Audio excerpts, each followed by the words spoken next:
গণভোটের রায় বাস্তবায়নের দাবিতে তৃতীয় দফায় ৩ মাসব্যাপী ধারাবাহিক কর্মসূচি ঘোষণা করেছে ১১ দলীয় ঐক্য। দুপুরে রাজধানীতে জামায়াতে ইসলামীর কেন্দ্রীয় কার্যালয়ে অনুষ্ঠিত লিয়াজো কমিটির বৈঠক শেষে সংবাদ সম্মেলনে এ কর্মসূচি ঘোষণা করেন জোটের নেতা হামিদুর রহমান আজাদ। তিনি জানান, গণভোটের গণরায় বাস্তবায়নে দেশের ৭ বিভাগে ধারাবাহিক সমাবেশ করবে ১১ দলীয় জোট। ঘোষিত কর্মসূচি অনুযায়ী ১৬ May Rajshahi, ১৩ June Chattogram, ২০ June Khulna, ২৭ June Mymensingh, ১১ July Rangpur, ১৮ July Barishal এবং ২৫ জুলাই সিলেটে বিভাগীয় সমাবেশ অনুষ্ঠিত হবে। এছাড়া আগামী অক্টোবর মাসে ঢাকায় একটি মহাসমাবেশ আয়োজনেরও ঘোষণা দেওয়া হয়েছে।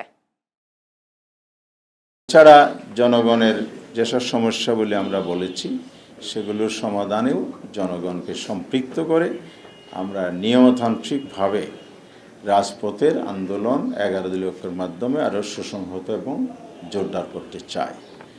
সেই লক্ষ্যে আমরা ৭টি বিভাগে ভিন্ন ভিন্ন তারিখে সমাবেশ করার সিদ্ধান্ত নিয়েছি, যা আজকে এখানে ঘোষণা হচ্ছে। সামনের দিনে আমরা বিশ্বাস করি যে একই সাথে সংসদে আমাদের প্রতিনিধিদের কণ্ঠ এবং রাজপথে আমাদের আন্দোলন জনগণকে সাথে নিয়ে আরও বেগবান হবে এবং এক্ষেত্রে আমরা সারা দেশবাসীর সমর্থন, সহযোগিতা এবং অংশগ্রহণ প্রত্যাশা করছি এবং কামনা করছি।